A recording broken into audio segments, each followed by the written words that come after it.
on, guys. So, your pretty faces can be seen on the internet. Damn. Yeah. How is that even a lead-in? What? Did you Did you hear the music? We heard nothing. Good. No, there was no music. That's why I'm talking to you. You can't. I heard it because the stream was open. Mm-hmm. Do we not just have that conversation? As fuck, motherfuckers. Hey, it's only number 2. Oh, welcome to the fucking show. Damn! Oh, ladies and gentlemen, boys and girls, children of all ages. Crying times here. We are Destiny Unfiltered. I am in arms as well. With me, as always, is my partner, Forknifespoon, also known as Ryan. And tonight's special guest host. If you don't know him, you're doing the fucking internet wrong. Elmmerfuddgames. God damn, you're gonna make me cry, baby. That's beautiful. What's How's up, guys? doing? Let me mute my phone. Oh, I'm wonderful. Wow, this is pro level, right? Oh, this is pro shit. Oh, man. So, Completely different level of fuckery going on here. So, since I'm apparently doing the internet wrong, I'm going to ask a couple questions to start, if you don't mind. Yeah, bud, bring it on. All right, Elmer, where would people know you? How would they see you? Because I know the name. I don't know that I can swear that I've ever seen or heard anything you've ever been involved in before. I forgive you. Thank you. Well, I do some streamings on the Twitch, and then I'm also the host of a podcast. We're Destiny themed, called Just Some Guardians. We cover Destiny content every other week, and then in the in-betweens we do what we call a nerd talk, where we cover just anything the fuck else we want to talk about. Okay. So, how did you get into Destiny? Like, what were you doing to get into it? Like, are you a beta player, alpha player? Like, where did you come from? I was accidentally there day one. Okay. Let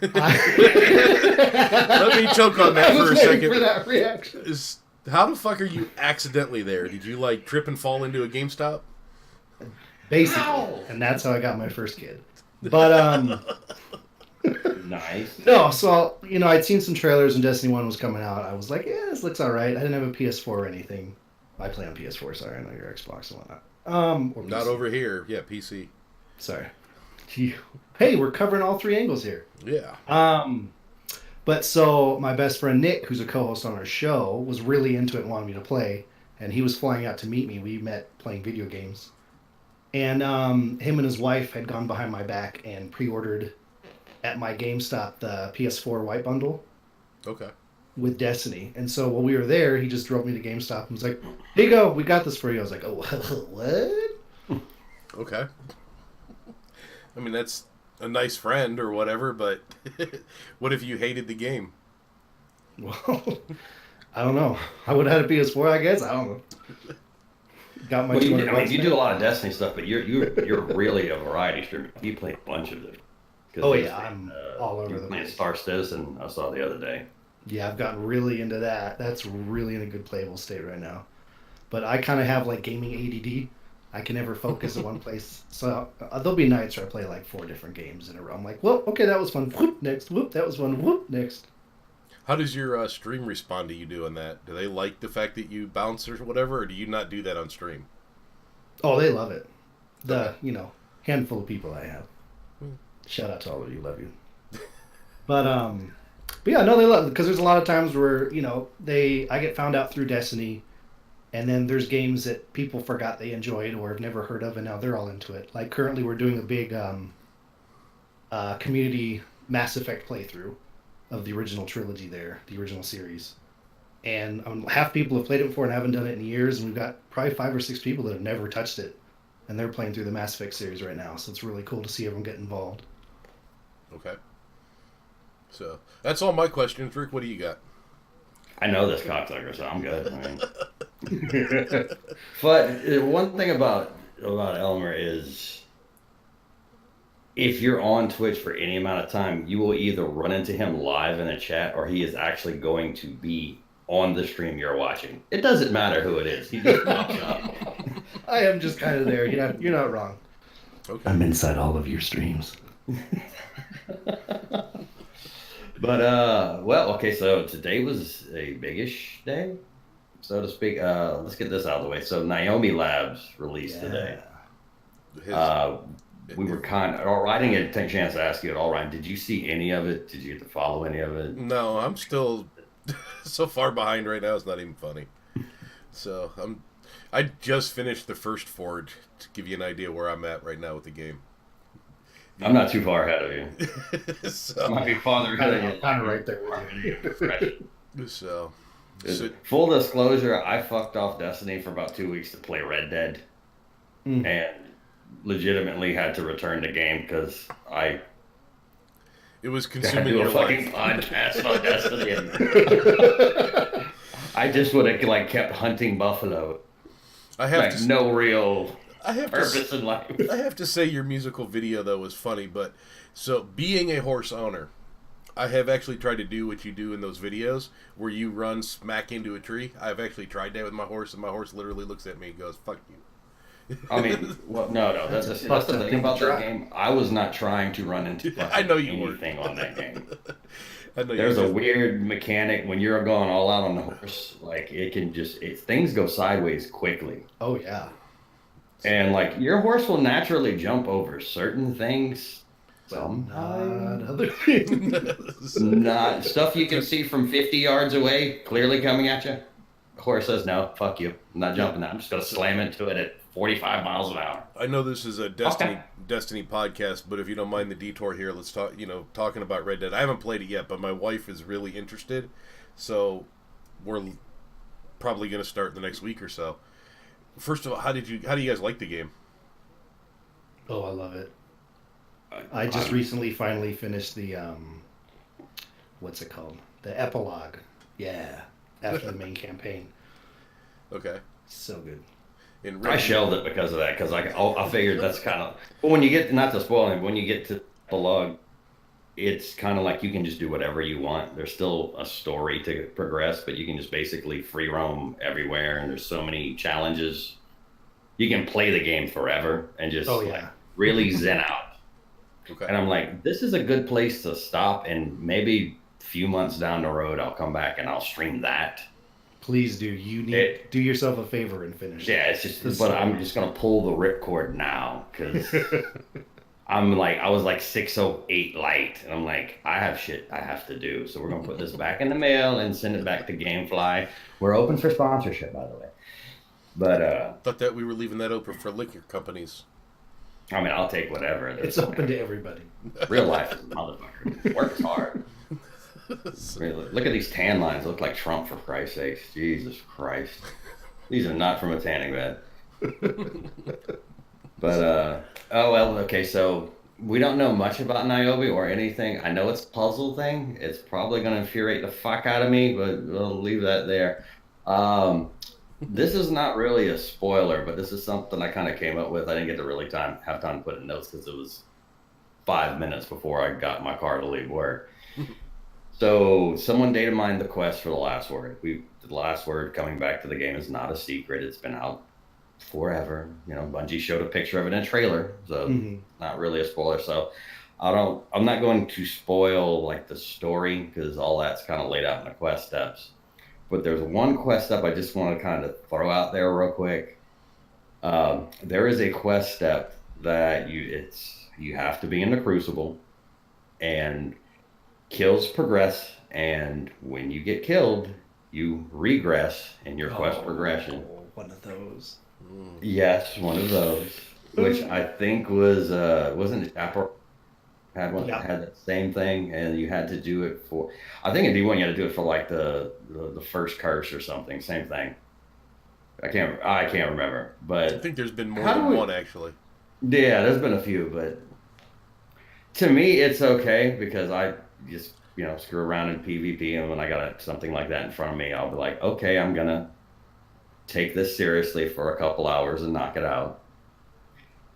Which the first hour is me trying to remember how to take it seriously. But how do you guys feel about focus? Exotic quest being linked to this? Because a lot of PvP people, obviously, or rather PvE people who primarily play PvE, this pisses them off because they don't like PvP, which I get. Mm. What are your guys' thoughts? Elmer will. Okay. Yeah, sure. I really struggle with taking it super hardcore serious. So usually I see that and I go, okay, and I just kind of put it in the side, and then over time, like it'll pop up that I finished the quest. I'm like, oh, that's right, that was a thing. How cool is that? And then I move forward. I probably come at it slightly different, where it's like, okay, go do it and fuck off with it a little bit, and then just kind of forget that it's there, and then slowly but surely it kind of aggregates to getting done, and then like I'll get really close and I'll see it like, oh, you need 500 kills and I'm at like 490, so I'll go try real hard, and then of course because I'm trying hard it takes for fucking ever because I suck. So but yeah, eventually I'll finish it up. Just kind of, if it's Crucible, I don't care, Rick. You know this. I don't play Crucible to save my life. So Yeah, when you have to. yeah, only when I have to. So. But this, we talked about this on the last episode, being a middle-aged gamer, those reflexes just aren't there to compete with them 20-year-olds anymore. So, those days are gone. I have actually recently started setting my son down, who's 22, and going, do this for me. So, that's how bad it's gotten. So. You can adjust your sensitivity, right? It's more the time anything else, in like I said, I'm not a Crucible player. I'm not a PvP at all. I fuck off in Gambit a lot, but that's about it. So I just hand the like, here, go play, boy. So Yeah, I'm going to admit something here. So when the Flashpoint's Mercury, everyone knows it's awful. Mm-hmm. I hand the controller to my 5-year-old, and I'm like, yeah, just run around for a while and shoot things. And she'll just happily like, oh, this is so fun, and like spin in circles and sometimes hit things, and eventually it gets done. When the Flashpoint is Mercury, I get a lot more done around the house that week. Oh, God. Yeah, I saw that earlier, and I'm like, yeah. Great again. So. Wonderful. Be standing around for 10 minutes and wait for the public event. 10 minutes, you're doing well. They should really up the timer on that thing, because there's no reason to go to Mercury. I keep going back to kill the one bounty from the spider that's always seems to be in that damn with the one lost sector. And I'm like, Mercury, still can't pull up my sparrow. Awesome. Yep, I've loaded. This is wonderful. This is a place. How's everybody's? Well, while we're on it, so last time we talked, we were both just kind of cracking the seal on the forge. You mentioned you finished Volunder, Ryan. Yeah. I just finished Gafanin for the first time last night, which I didn't really watch any guides or anything. I just kind of went in cold, and so I think I made like 5 runs with like, okay, we have to change the way we do things. But I'm going to admit something openly. So I knew how to get the quest key from Volunder Forge, but again, did not watch a guide until today because I couldn't figure out why I wasn't getting the key, because I knew I had to shoot the little things, and I didn't know there was a chest that popped up behind the forge at the end of it when you beat it. So literally could have 2 keys right now. Box was sitting right there. Why isn't this working? Didn't know to open it. Fix your shit. I just kind of lost that one in the... Figured that, maybe there should have been an audio prompt. Maybe there was. I don't know. But I managed to jump from like 608 to 632 in like 4 hours. It's pretty good. So I finally sat down and I'm like, okay, I'm going to do all... Because it was like the first time I've done all my milestones, probably like 4 weeks. And did everything. I have 1 left to get for Dreaming City. That's one where you do your 8 dailies, because you can only do it in 5 in 1 day or whatever it is. And I was like, okay, well the power climbs, that wasn't really just hard as I thought it was gonna be. But there's some cool guns in there too. There's a hand cannon. I think it's the Bad News X13, X45, whatever it is. You can say anything, I believe. It just hits like a truck. It's one of the 110 hand cannons, but mine happened to drop with like explosive payload and Firefly or an Outlaw, and I had a backup mag on it, so it had like 11 rounds. So I'm like, well, let me try. Oh, Here we go. oh, wait. I'm going to change my playstyle now. This is interesting. Couldn't help but notice everything's dead now. He just explodicated. But, how you been going with this, Ryan? Sure. So, I'm in a weird place right now where playing anytime right now has just been like tragically awful and not happening. Just time-wise, life commitments. I think I've had 5 hours in Destiny since our last show, which was, 3 weeks ago? Yeah. So. Was it really 3 weeks? Jeez. Yeah. Not much before. So, we waited holidays. So, another pro level thing that we did was we started it on a Tuesday, and Christmas and New Year's were on Tuesdays, and we started the week before Christmas. And we never even saw that coming until it was like, oh shit. Oh. I'm gonna send you guys a link to a calendar. It's pretty cool. Yeah, the best thing I don't believe in this type of sorcery. Yeah. Well, so a little backstory, I guess, real quick. We put this plan together like 3.5 months ago, I think, and we fucked around with just trying to name it forever. And by the time we finally got it and settled on a name and got everything going, and it was like, okay, finally we're set. And that was just every time you type, we'd come up with something that we liked. There was 3 of us at the time that we could all agree on. We'd go and look and it'd be like, all right, somebody else already had it or some version of it, and it was just constant. Fuck, what do we do now? And then because there was another guy involved and he's in another side of the fucking planet, it was always 12 hours for a response. So everything was just slow. So.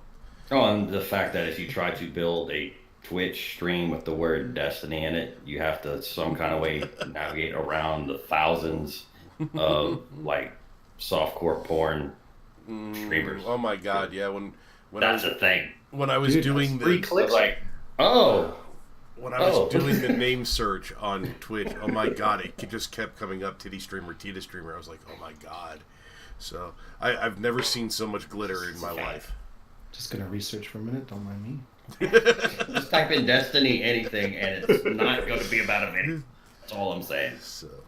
But hey, Elmer, how far have you gotten with the old Into the Forges yet? I've looked at one. So I work at the post office, and the holiday season's super fun. So usually my life doesn't exist the whole month, and then I have to take like a couple weeks after to just like play some just multiplayer shooters, like straight PvP, just to get all my frustration out, and then I can dive in. So we're there. I think I can jump back in. So you literally go postal on stream. I was thinking it. You beat me. Someone said postal. Wow. Never heard that one. No, I'm sure. Perfect. But yeah, no, you're absolutely right. I'm not gonna lie. To be fair, I love you guys, because if it wasn't for you, my business wouldn't exist. So,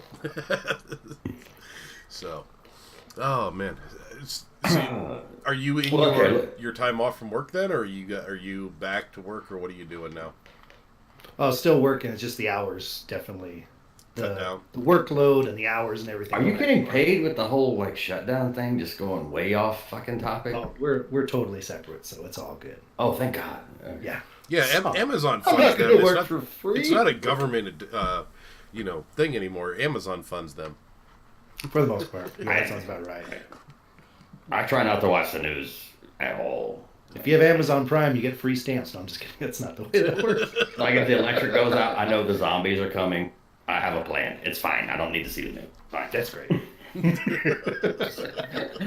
Look on the wall. Anyways, all right. So we put through some topics out there during the week that we wanted to cover. So I'm going to preface what we're about to jump into. So one of the things Ryan and I talked about and agreed upon a long time ago is we're going to talk about some negative shit. And just because if somebody's out there making content, we don't happen to like their content, and we don't happen to like them, we're never going to sit here and call somebody out. Now, if it's something just completely horrendous and inhumane or whatever that everyone's talking, we might discuss that by name, but we always wanted to like not just pick on a person.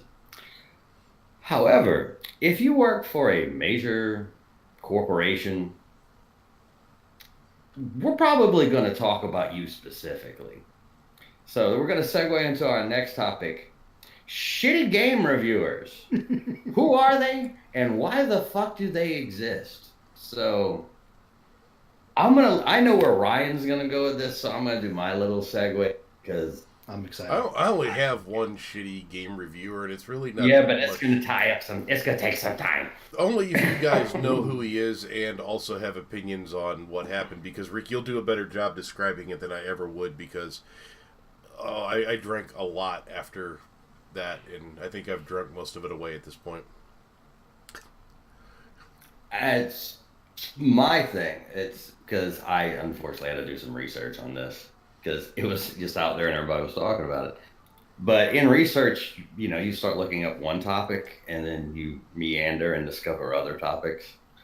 So I'm going to talk about my other topic, which was an article I read about Red Dead Redemption 2 because there's apparently a controversial writer who always writes controversial articles and came up with this huge, just highly offended that a half African American, half Native American character was being voiced by a voice actor who was neither. Which I've heard this argument before. I don't have a whole lot of skin in the game, but I have my own opinions on it. However, she was highly offended the fact that, it's just another stereotypical indigenous character who is a hunter-gatherer, parts of the buffalo, and I'm like, my aunt is a full-blooded Blackfoot Indian, and that shit is kind of accurate. Yeah, I just found that article earlier because I was looking through the notes, and I was like, I'm going to read up on this. So I was like, what am I reading right now? Which, let's move on to the debate. Yeah, go.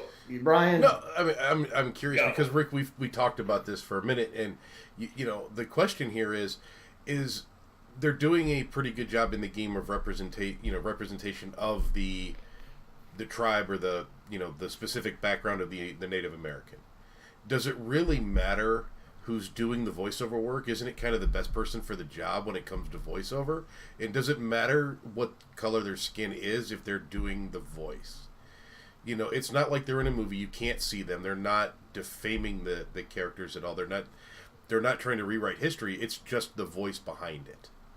So, I mean, does it really matter?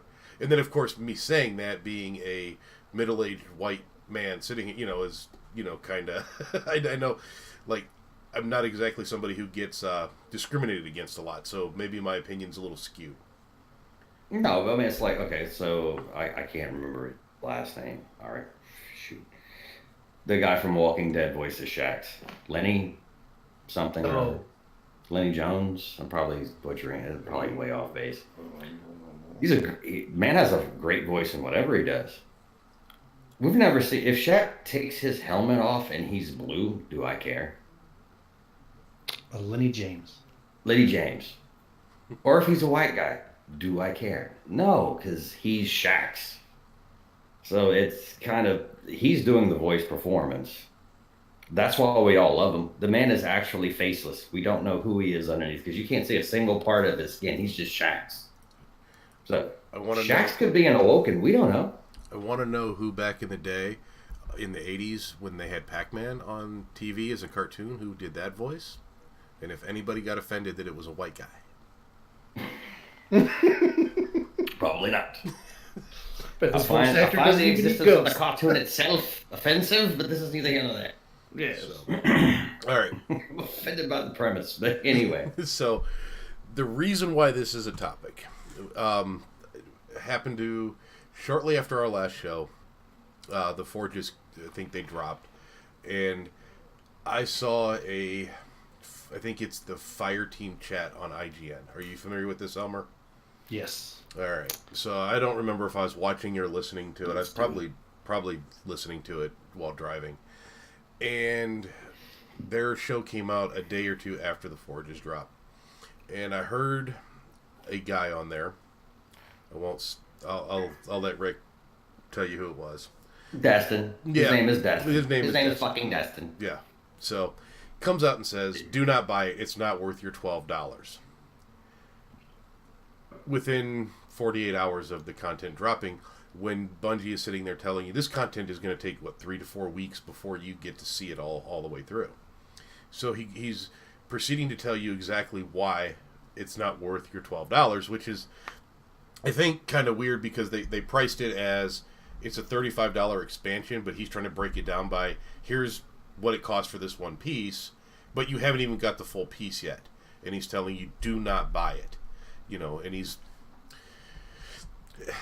it goes along for a couple weeks, and I'm just whining and bitching about it to Rick just behind the scenes, and then a couple weeks later there's a podcast that comes out from the same guys that says this is why we love Destiny 2 right now in 2019. 2 weeks ago you're sitting here telling everybody do not buy it, stay away, don't play this game, and now you're saying this is why we love your game.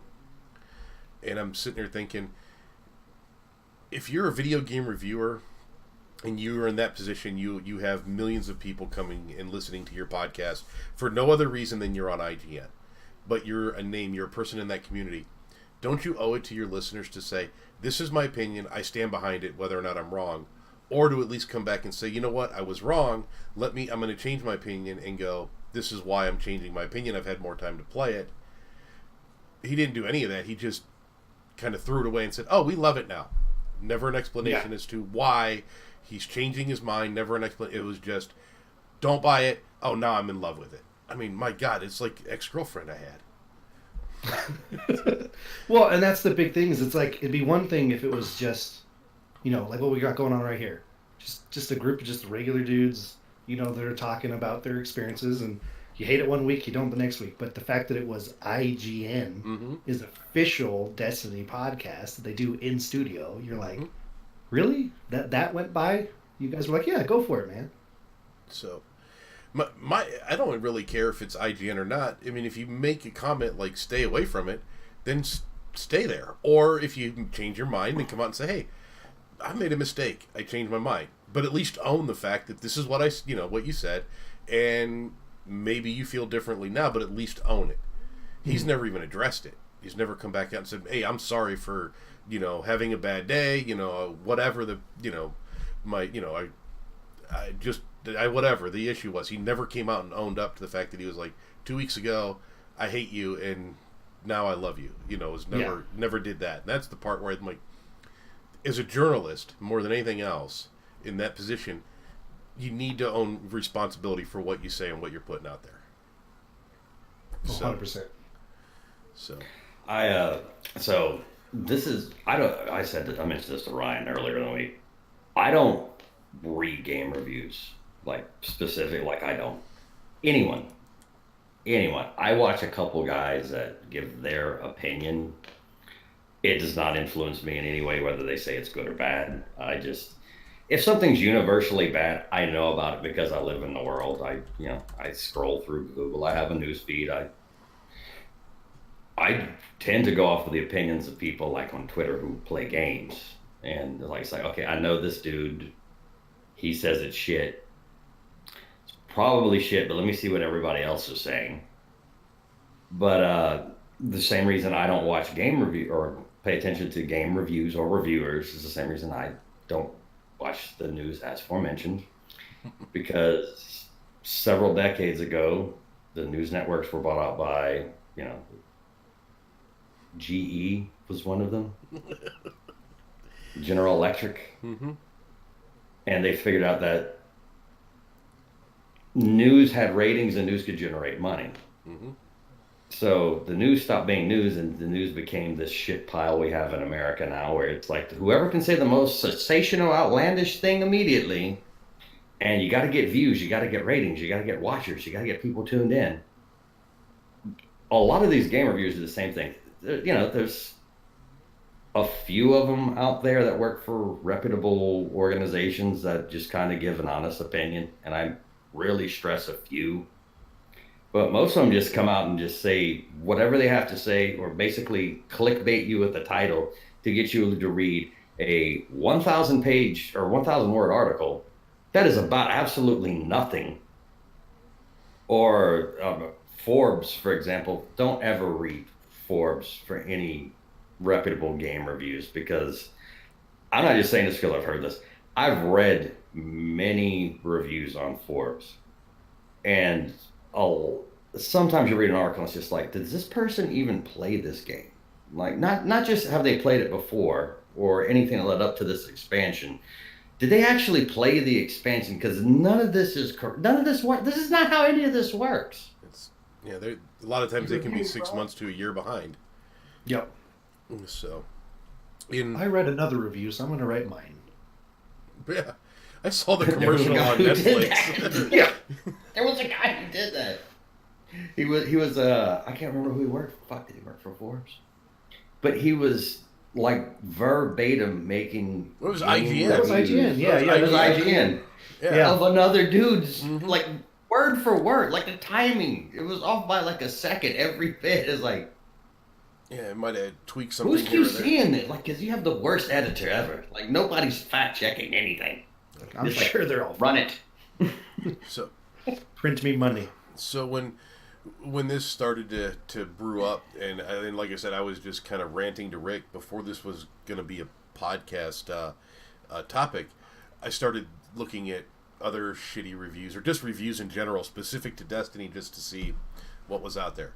And you guys mentioned Forbes, and that was a bad one. And then I read one on, there's a site like VG24 or V24G or something like that. I don't know. One of the ones that drop into Facebook newsfeed all the time. And the title was, Destiny players want Chroma back. Do you guys remember Chroma from D1? I do want Chroma back. Yeah. Do you want Chroma back? I do. Yeah. Have you ever? But I've always wanted this. Have you ever expressed that opinion anywhere? Once. So the entire article read, Destiny 2 players want Destiny 1 Chroma back. That was the whole article. That was the whole article. It was, okay. It's not wrong, but it's not the most burning of topics. Yeah, right? So it was clickbaity enough to get me to go, oh, really? And click. And he got my click. That was it. Mission successful. You're right. But that being said, you know, I have come across a couple of good reviewers, and I do want to call them out, because I wouldn't be doing justice to call out a bad one without saying at least a couple of good ones. Have you guys ever heard of Skill Up? If you get a chance, and you haven't heard of them, this man, whether or not you agree with him is not the point here. He says what he means. He puts a lot of thought and a lot of research into it, and he delivers it in mostly a positive way, which I enjoy the positivity, you know. But it's very well thought out in the way that he puts it out there. He takes his time. He doesn't just rush into it. He doesn't just jump on some. He'll wait. If he's going to trash a game, he'll wait 3 or 4 weeks after all the other guys are done beating the hell out of it to come out and trash it, or to give it praise. He's not one of those guys that's like, I got to get it done just to get my views. So, and I appreciate that. And Rick, you mentioned Jim Sterling the other day, and so I went. I wouldn't say Jim Sterling is a positive gaming influence. He's not entertaining. He's an asshole. He's definitely entertaining, but he's at least somebody who puts out. Even though the way that he constructs it not great, but you can tell there was a lot of thought and effort put into it. And he does own what he says. You know, I've seen him come back and say, you know, like I was watching through some of his videos earlier today. Full retractions, yes. Yeah, he'll come back out and say, man, I was totally wrong, or man, they've come back and made things great, or I still stand by what I said back in the day, you know, and at least he owns it. So. Oh, no, I watch him for entertainment, make no sense. But, I mean, he covers, like, gaming, broad spectrum at the corporate level, internal workings. So, I mean, you can actually learn a lot if you're interested behind the scenes of what's going on with some of these gaming companies and loot boxes. Watching, yeah. But he talks about it. But when he gives a game review, if he likes a game, genuinely, he'll give. And he gives criticisms when he likes the game. He's like, "This was great. This wasn't so great, but this was a good game." Mm-hmm. But if he doesn't like a game, it is fucking brutal. That's totally fair, but at least he stands behind it and he doesn't come out 2 weeks later and say, "Oh, now we're in love with you." Oh no, he violates several international laws. And I like when he hates a game, the production value is almost better on the video. Like he's like, I got more ideas to do stuff. Well, it's always easier to run with hate than it is with love, isn't it? And that's why I don't run.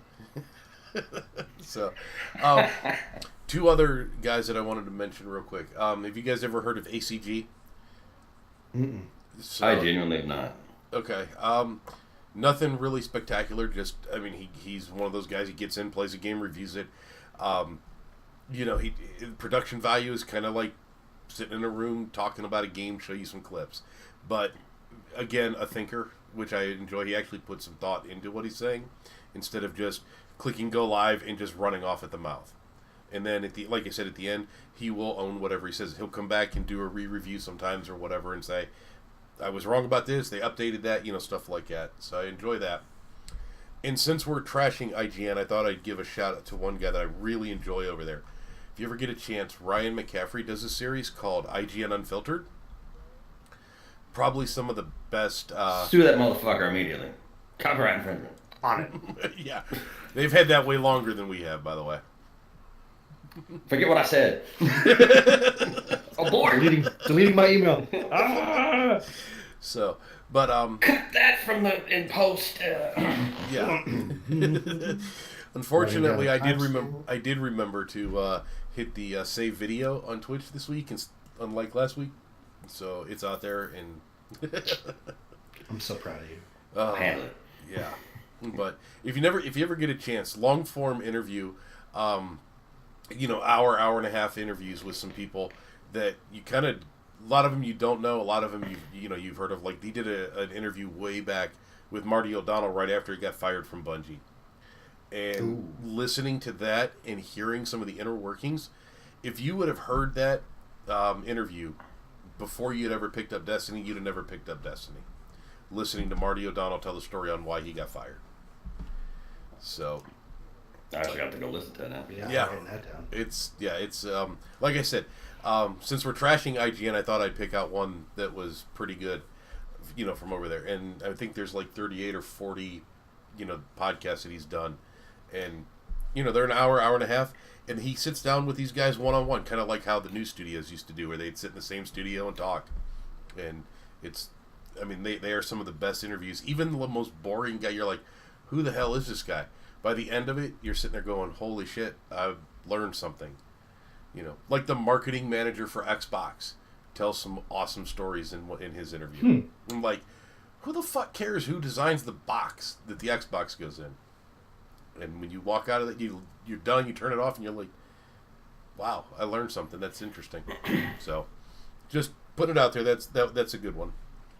So, I think. So, Elmer, in your research, yes, have you managed to find anybody who's a dickhead?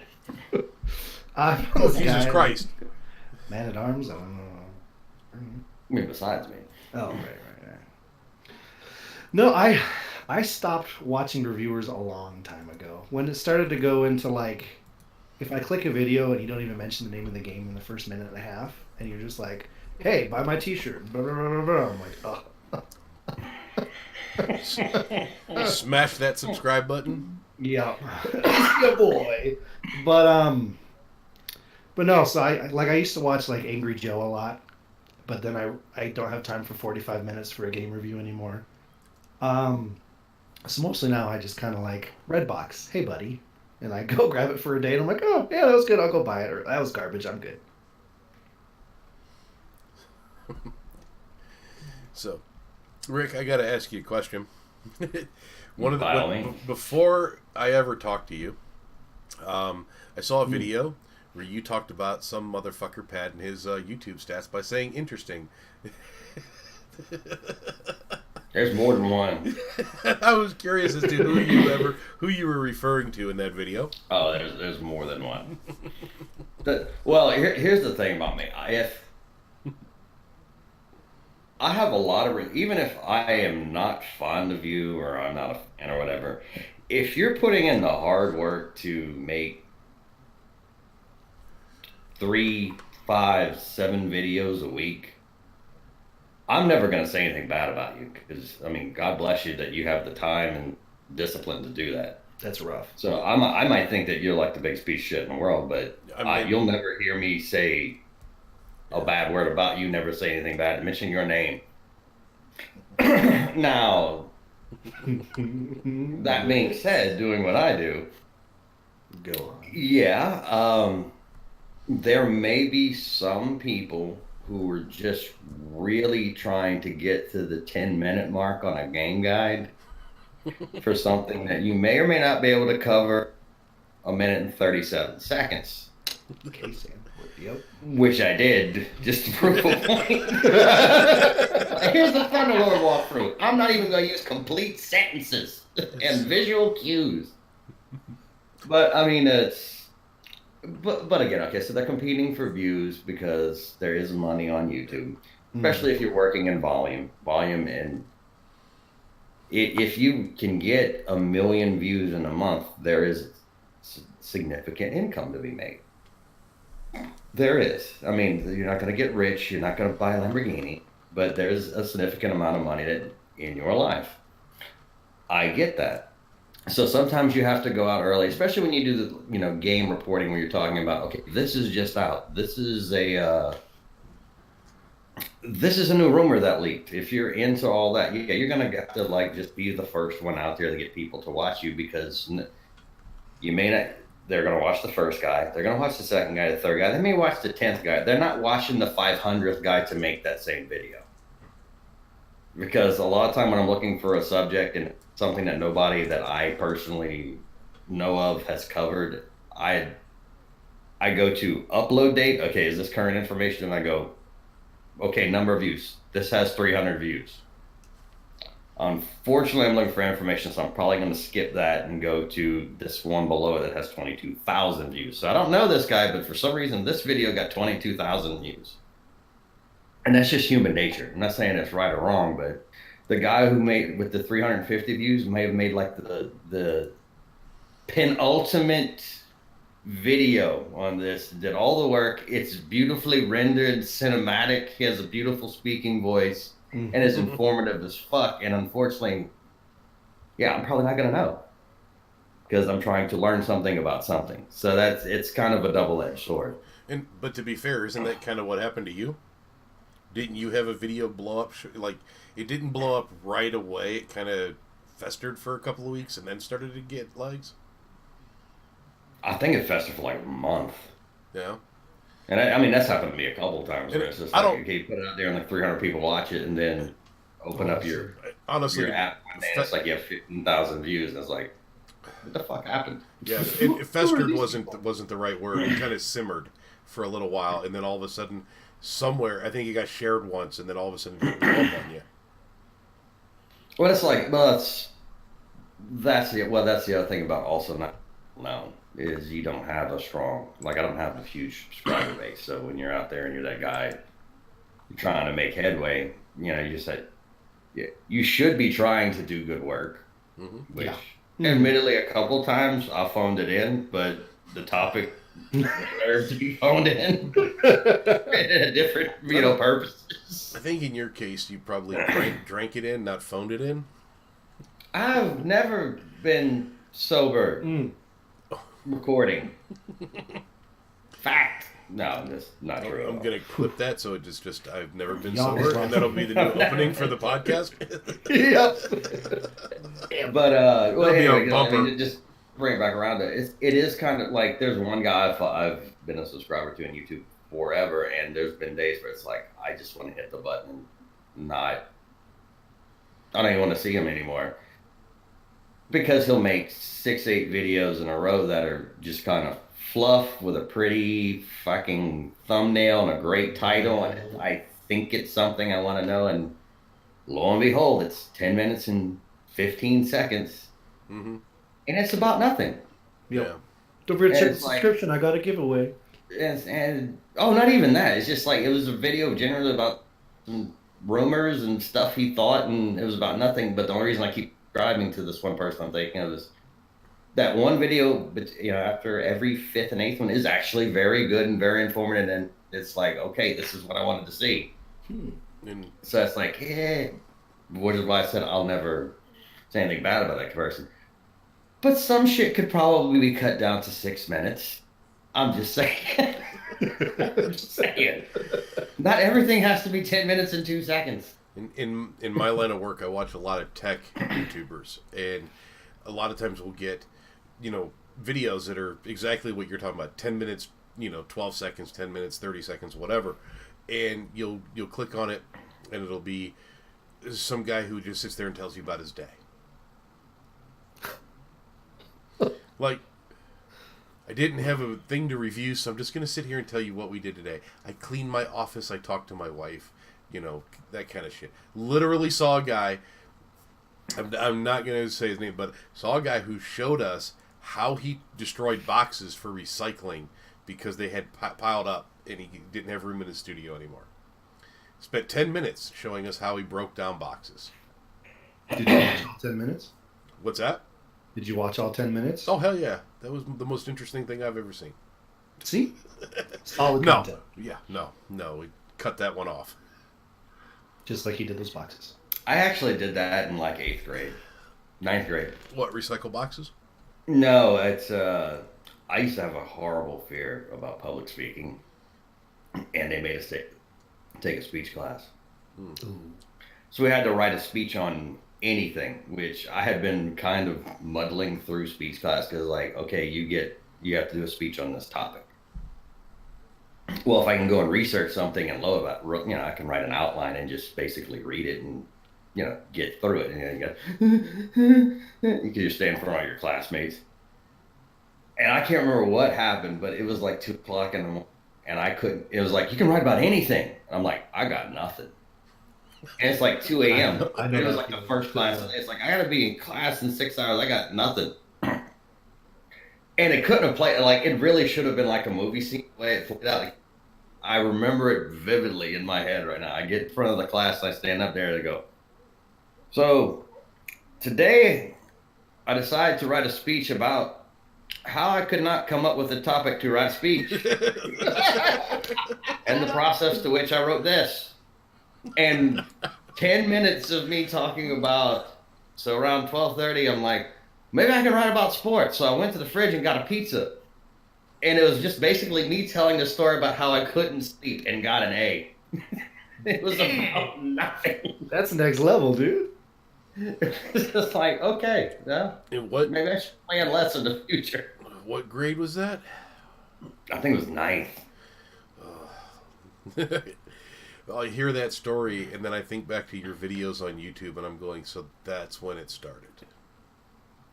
Right there. Yeah, you can just see it. Pretty You can much. trace it. It's like a Lifetime fucking movie. That's the, the starting. Yeah. This is going to be a visual bit. I don't know what I'm doing. I'm doing nothing. I could make a career on this. Oh, so yeah, Ryan sent me a. Well, we didn't mention this. So Fudd mains not only a Titan, which is why I'm a fan, but Hell yeah, brother. the least revered subclass of Titan. He is a Sunbreaker, which True, baby. there are not a lot of people that say I main a Sunbreaker. Like I know of like It breaks my 4. heart. Because it's just people don't do it. And it's always kind of been like that. Like they're, But Ryan sent us a video the other day. What's the name of the exotic? Is it Worm God's Caress or something like that? God caress, yes. And admittedly, I remember when I got this art, and I was just like, okay, that's kind of cool. And I literally ran around like the public area. And it was like, okay, I punch things, punch things. Oh, look, a knight, punch thing. Okay, that's kind of cool. And threw it into my vault and didn't pull it out until Ryan sent this video yesterday.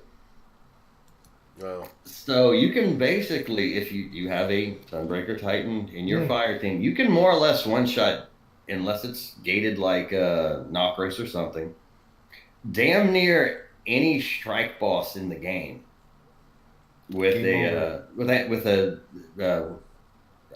call it the I forgot what I call it, Sledgehammer Titan, Code of the Devastator. I just call it Flamey Tornado Guy. Accurate. yes. But the way you do it is, wait, now, so let me explain how you do it. Let me tell you how I double down on it. Push it farther. Tell me slowly. So the way that the exotic works is every melee kill that you get a 3-second buff that can stack 5 times, and gives you more melee damage. So basically, the more ads you punch, destroying, you get to max out at ×5. Well, if you're playing Code of the Devastator, you also get, I think it's Roaring Flames, which gives you bonus damage. Mm-hmm. So I figured out in the Dreaming City, you can chuck a thermite grenade, kill 3 ads, and get ×3 Roaring Flames, and then get 5 stacks of, I think it's Burning Hands, or Burning Fist or something. And I damn near one-shotted a fucking ogre. I was like, oh God. Yeah. This is amazing. Why have we not been doing this all? Welcome to your future. Honestly, I played that until I played PvP yesterday. I did nothing but everything. Strikes. Oh yeah. I soloed the Ascendant Chance, same thing. It was the little shadow things from the. Oh, look at night. Wow. So I did that for a day. And it makes the most satisfying sound when you plunk someone with the little hammer. It's like, tuk, tuk, and it bounces off, and you catch it. You just keep going. Sorry. Okay. I love it when the hammer hits one and nonchalantly falls and hits another one. Accident. Funniest thing in the world. It hit him in the foot. I was in a strike one time, and there was a line of thrall coming up a stairwell, and I hit, and it just like like a slinky down the stairwell. I was like, 1, 2, 3, 4. Oh, okay, cool. It was so good. So that video actually relates back to the topic we had about shitty reviewers. I was doing just research, going back and checking out people, and I saw that video pop up on like a YouTube suggested, thing as I was clicking through different reviewers. And I don't know anything about Titan. I don't play Titan, so I sent that as kind of more like I was hoping to get a commentary. Like, is this an actual thing, or is this not? Like, is this somebody doing some creative stuff behind the scenes? It's a thing. It's a thing. It was there all along. And we just never found it until the smart people put it together. I actually thought about that. Like, when I got that exotic, it was before we had all of our subclasses unlocked. So I was a missile titan, or I was playing, old school striker. Okay. Which is still super fun for sure. But so it's like, okay, well, this really doesn't. I have the insurmountable skullfuck. So I'm going to put that back on and throw these in the vault. Because I have unlimited shoulder charge, and that's kind of my thing. So yeah, it's just, that made me wonder, it's like, if this could be sitting there, I mean, that was since Warmind. We got that, I think. Good. We got that in Warmind. That's been sitting in my vault since Warmind. How many other, for all classes, exotics have we shelved and just kind of haven't given them a second look or tried something like that? Like, probably quite a few. Yeah, I was just it tends to happen a lot during, even in D1. There'd be so many exotics that was like, that's garbage when you read it, and then like a month later they're like, so I did a little testing last night, and you should probably pull that out. I blame Dado for most of that. So you ever go back and watch his early D1 videos, and man, we're talking about more content creators again. Great. A lot of times, him and his group, that math class, would go back and test out stuff. And Fallout Plays is another guy who would do that, pull stuff out and then accidentally find, that hidden gem, and you're like, holy shit. Or I remember for a long time they would find perks that people would go, that's garbage on a gun, and then you'd go, no, when paired with this and this perk is really nice on your gun or on your armor. And again, smart people, because Lord knows that's not. I don't think that's any of us. No. So. I used to try to find like weird combinations. It's nothing like it. When I saw that the other day, I was like, okay, like your armor. I should go back and start digging stuff out. Mm-hmm. Yeah, I usually just play until someone else figures it out. I'm like, okay, I'm switching my play style now, and I knew about it all along. Yeah, I get the question here is more like, are you guys the kind that pick something like you fall in love with a gun and just stick with it, even if you know something's technically better? Because I'm the guy who I will argue with you up and down, even though I know the numbers aren't there. I like my Better Devils way more than I like the Midnight Coup and the hand cannons. I still run a Better Devils today, even though technically, numbers-wise, the Midnight Coup is probably a better damn hand cannon. And it's still my number one gun, just because I'm comfortable with it. But I was actually thinking about today, it's like, I should probably just take it out of the vault and start shooting people with that, because it's better in a lot of ways. But now I've got the bad news bears of flaming reload lightning, so that's probably not going to happen, because explosions. Oh, yeah. Bungie gave you back the Thunderlord. I don't know if you'll ever get rid of that one. I honestly just don't unequip it unless it's... Oh, well, okay, so here's one that I got, because, I rarely get exotics, which is really hard when you do fucking exotic reviews. True. Really? We're kind of wondering what's up with the content drought here, Rick, so explain. I don't have any exotics. I got one from like a public event. I got a Trinity Gold from like a public event the other day. Dang. And I was like, what? Really? That's actually really fun in the right... Like, I wouldn't bring it into PvP ever. Like, ever. But for PvE, it's like, if you're a solo player, it can make things really easy for you. Like, I did the Ascendant Challenge with it. That was... besides the jumping puzzle, which is the bane of my existence in any jumping puzzle, to be full disclosure, I don't do jumping puzzles. But literally it was just run through and like, okay, kill this guy, crack off your next arrow, and everyone dies in a burst of lightning. I'm like, okay, so we'll walk down there now. I like no one is left alive.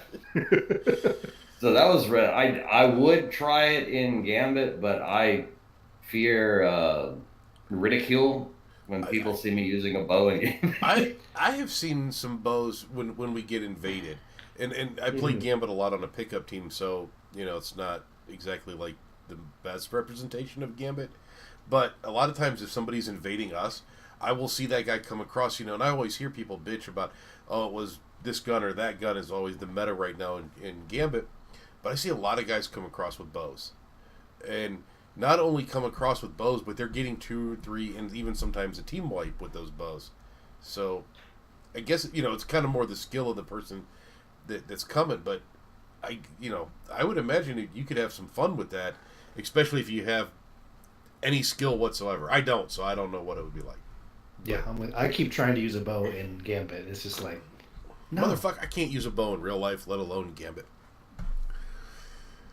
So I mean, well, the thing about bows, like if you're playing PvP, usually like the guys that kill me with it, it's not a head-to-head fight. No, it's a sneak attack. Yeah, well, by the time I figure out that I got hit, it's already too late because It's like, okay, so before I can figure out I've been hit, I've already got an arrow coming at me. But I guess that's maybe second headshot, I'm dead. I'm like, oh. But that's kind of maybe the I guess why. In Gambit it works because, hopefully if you're the guy invading, the other team is busy worrying about something else. They're working on a primeval, they're working on, collecting their motes, so you have the opportunity to be a little more sneaky. Even though you get that big flash, you still don't know where they're coming from. You get the alert that they're coming after you. You just don't know from where. I have my own technique of dealing with invaders that I'm not going to share publicly because I don't want anybody to do it to me. If I should happen to invade.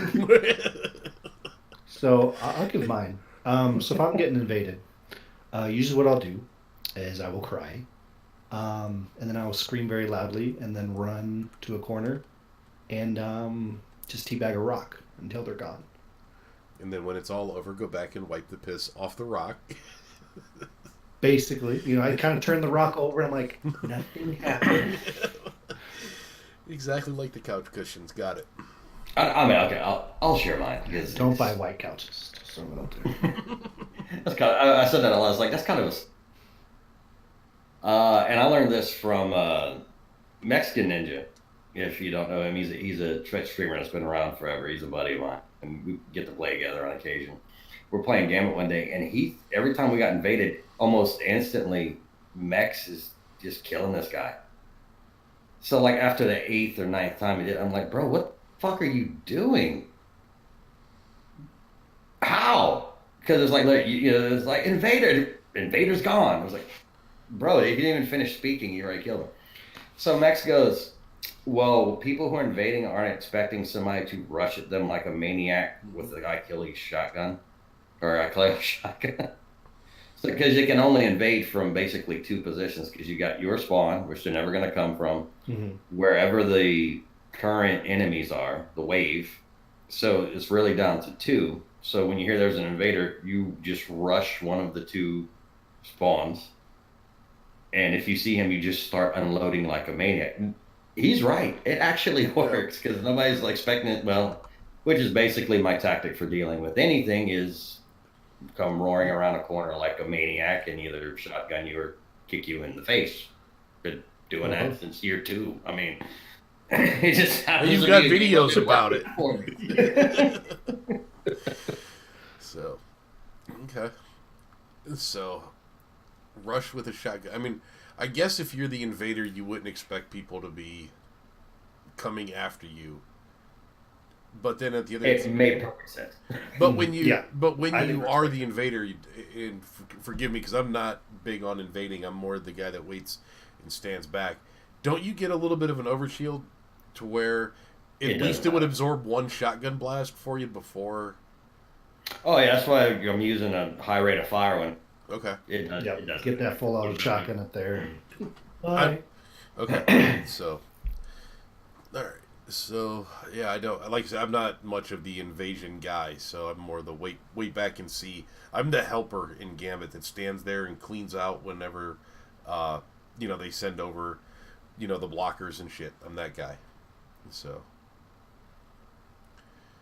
he's a sociopathic hammer slinging Titan brother, so he's whacking everything he can. My character wears a dress. Everything, man. This is like you're getting whacked. You're getting whacked. And there's a joke in there somewhere. All right. Time to move on to the next one, Rick. Okay. I entitled it. Well, this is kind of funny. A real talk conversation 9 o'clock this morning on Twitter, even way after I put this in notes. Blade Barrage, and are you a terrible person? Yes, and fuck you. Oh, sorry, I'll let you finish. No. I think that we can move on to the next topic.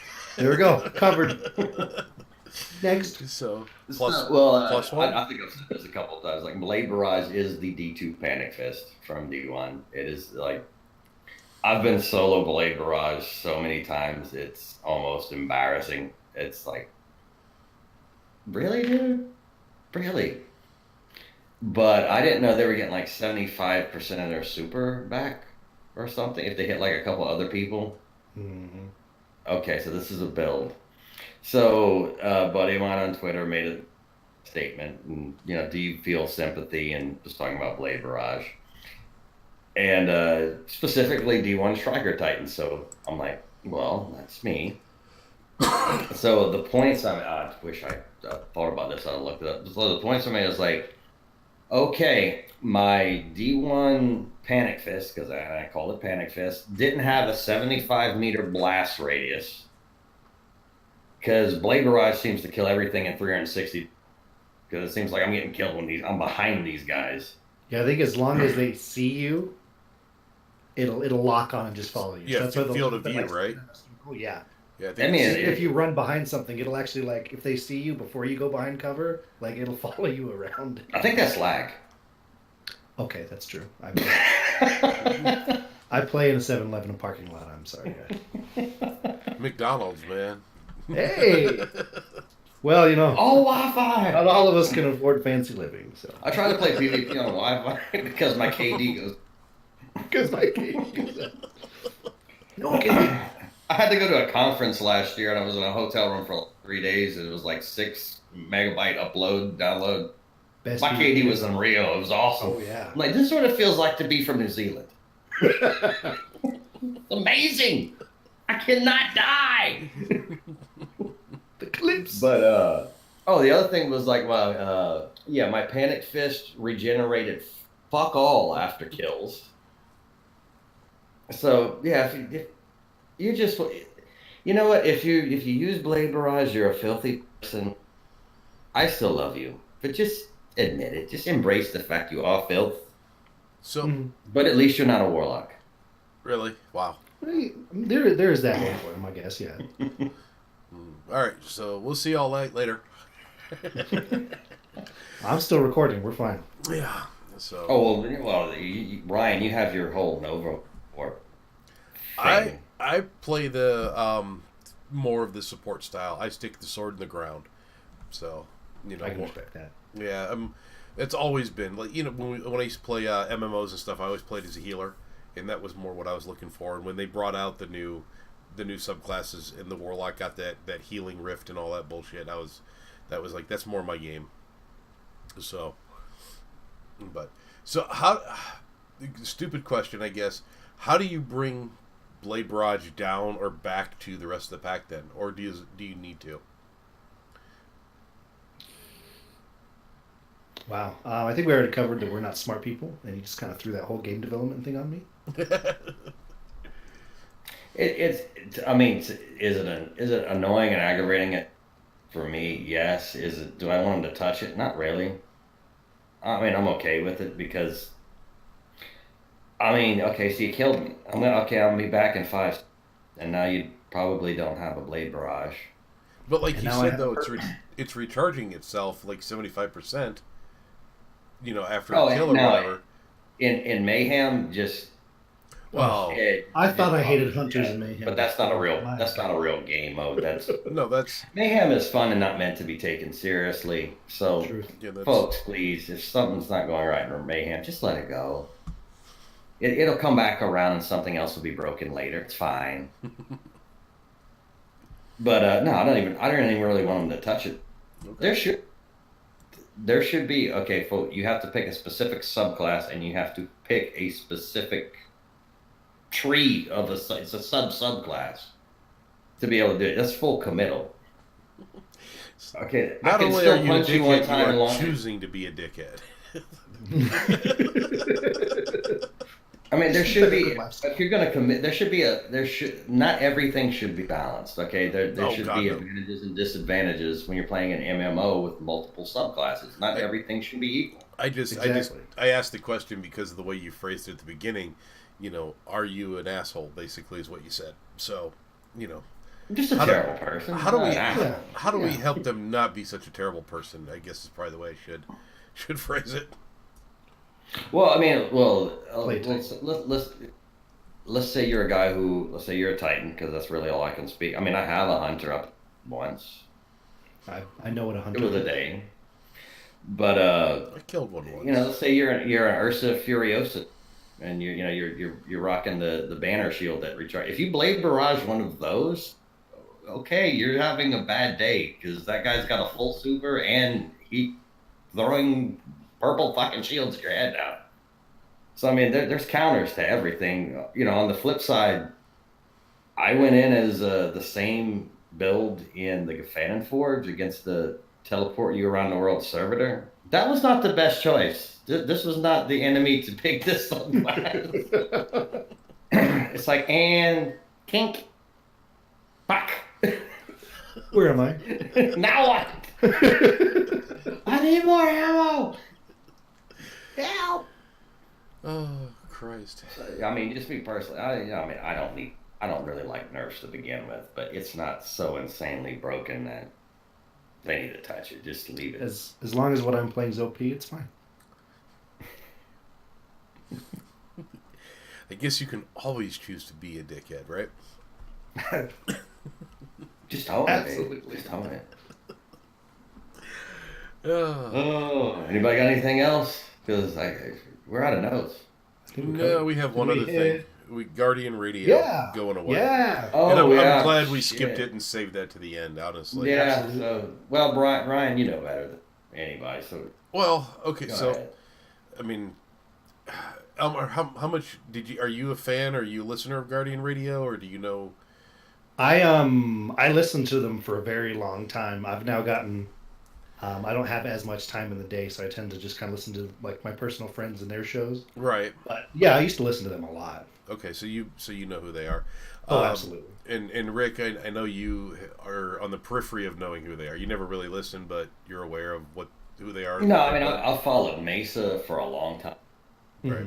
On his own channel Right. for the things, and I got to meet him personally. But it's just a shame that I know a lot of people who make podcasts, and I get to listen to hardly any of them because just time. So yeah.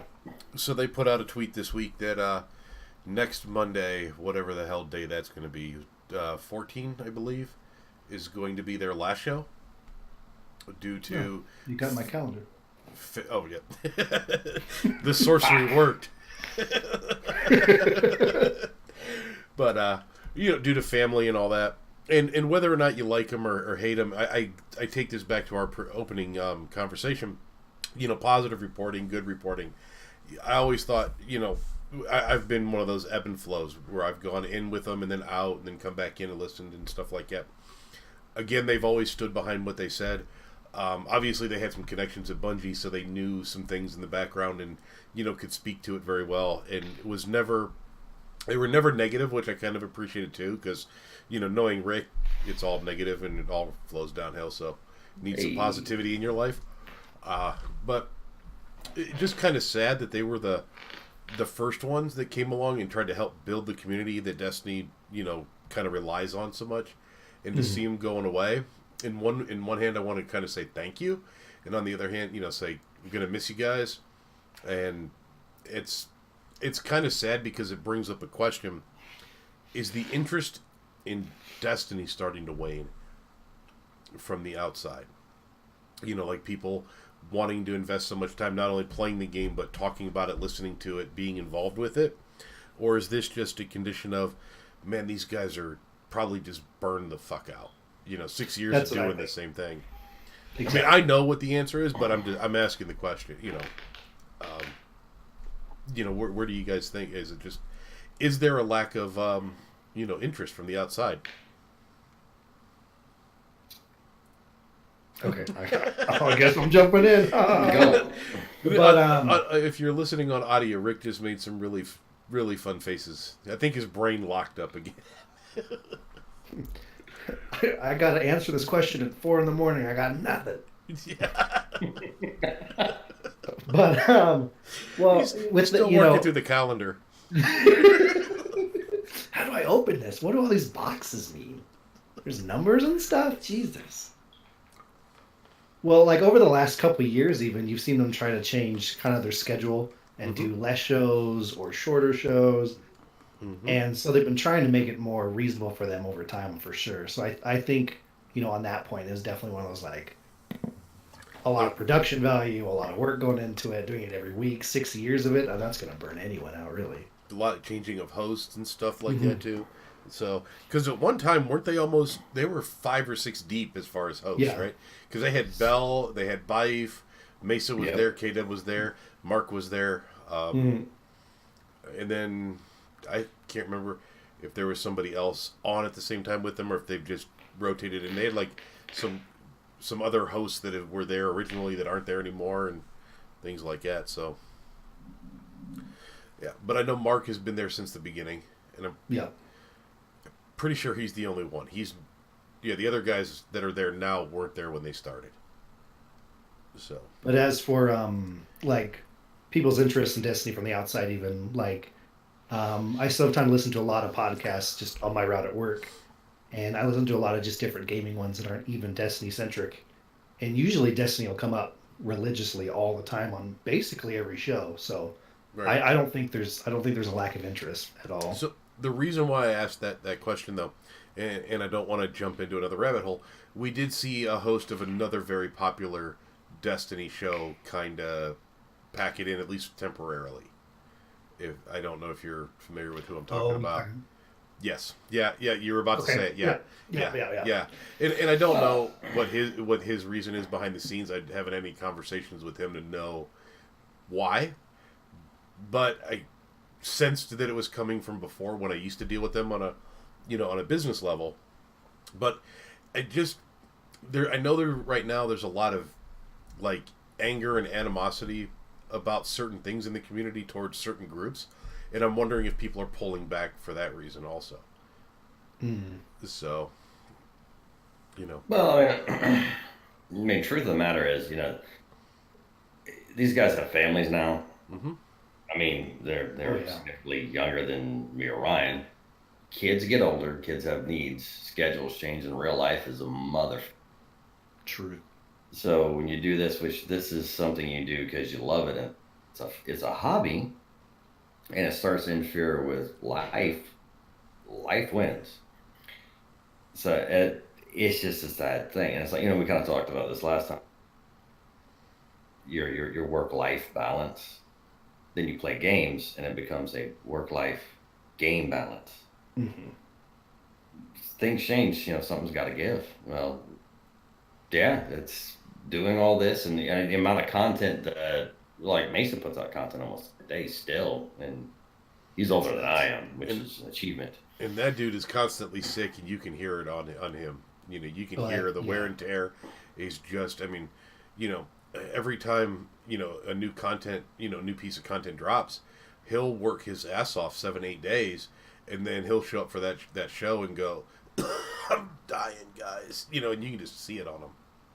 So, yeah, and that's the thing. Well, me personally, now granted, I'm streaming, but I have to plan ahead when I say, okay, I'm going to record on this day.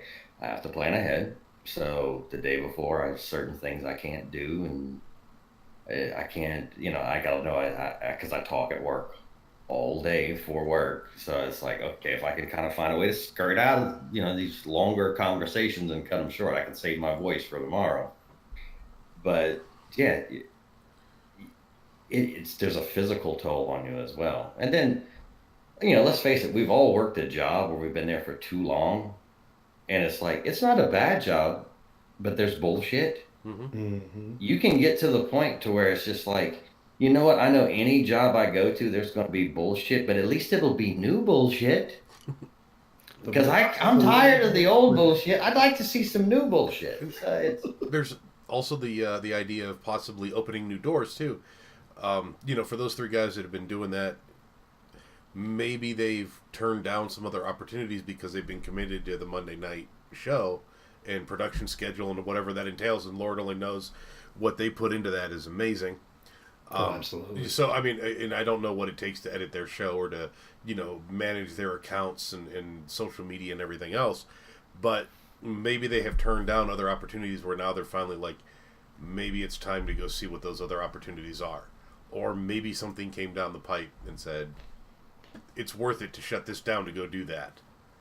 So, and if that's the case, it's like total respect. Go do something new. 6 years is a lot. Yeah, there's nothing wrong with taking a break. But all that being said, none of the other podcasts would be here without those guys. And that's the biggest reason why I wanted to mention it. That's absolutely true.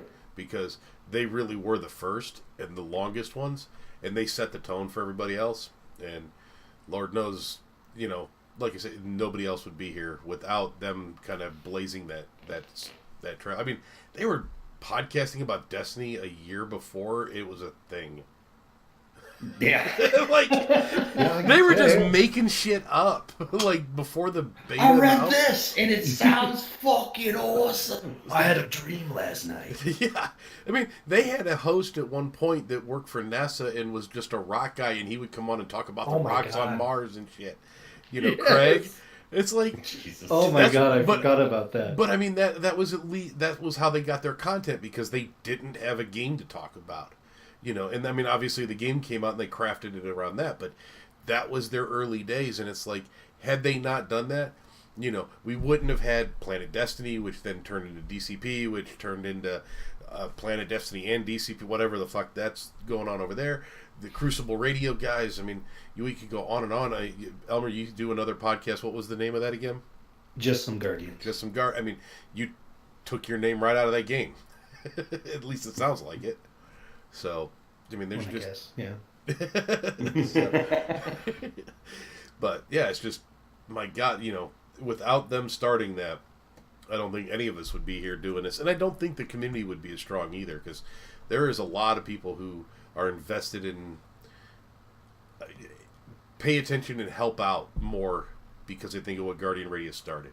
Because they met each other. It's like any chat room. They met each other, talked with each other, and got to know each other through what, those guys were doing. So, like I said, for me, it was just about saying thank you for 6 years. So. Absolutely. Well, that's a good place well to said. do a sign-off. If I do say so myself. So, anybody got anything else? Let's do the thing. I like the thing. So if you have time, and next week on Monday, and you got time to pop in the Guardian Radio's podcast, that would be awesome. Because everything these guys just said is 100% accurate. But my bladder is telling me it's time to go. As well as the clock on the wall and the wife in the door. I wasn't thinking about that till you said something. Yeah, so. Elmer, where can we find you? Oh, Lord. Well, first of all, Just Some Guardians, the podcast that I host. You can find us on Podbean and iTunes, Just Some Guardians. You can find us on iTunes at JSGcast. We do a live show Thursday nights starting about 11:30 Eastern Standard, twitch.tv/Just Some Guardians. As for myself, I'm on Twitter and Twitch at Elmmerfuddgames. Double M, double D. Ryan? Oh, Christ. Over on Twitch TV at, I think it's On Air PC, and on Twitter at On Air PC1. And then me, you can find me, if you go to Twitter and look at man at _arms2112, that will open the road to everything. Greatness. All gates open there. Rick, any new content you're working on for this week, or no, nothing you want to talk about? Not a damn thing. Could I? I'm going to say do some something? writing for a week or two, get a backlog in a week, because I have honestly not had time to sit down and write uninterrupted for about 3 weeks. But we got some stuff coming. I have an outline. We have a semblance of a plan. I have 12% of a plan. 12% is better than 11. Yes. And because everybody's been asking, we will be available as soon as possible on iTunes, Podbean, and all major streaming services. Should be all up this week. As well as a YouTube channel where you can see our smiling faces. Should be all taken care of this week. But Elmer said he wanted to say something before we go. Oh, yeah. So real quick, anyone listening, feel free to stalk people that you they're celebrities to you at one point in time. When I first jumped on the Twitterverse and kind of got in the Destiny community, I discovered Man at Arms, and he was kind of the first person that I ever noticed and saw and just loved the dude for him. So I religiously stalked him and just sent memes all the time, and here I am talking to him face to face now, and it's magical. So yeah, stalk people, and then you can talk to them at some point. If you will it hard enough, they will one day. Absolutely. So thank you for this. That was horrible. Do I need to send you his address? What? No, that's ridiculous. I would never. As you're shaking your head, yes. Never. Please don't do that. Anyway, ladies and gentlemen, we are. See you again next week. Until then, good night.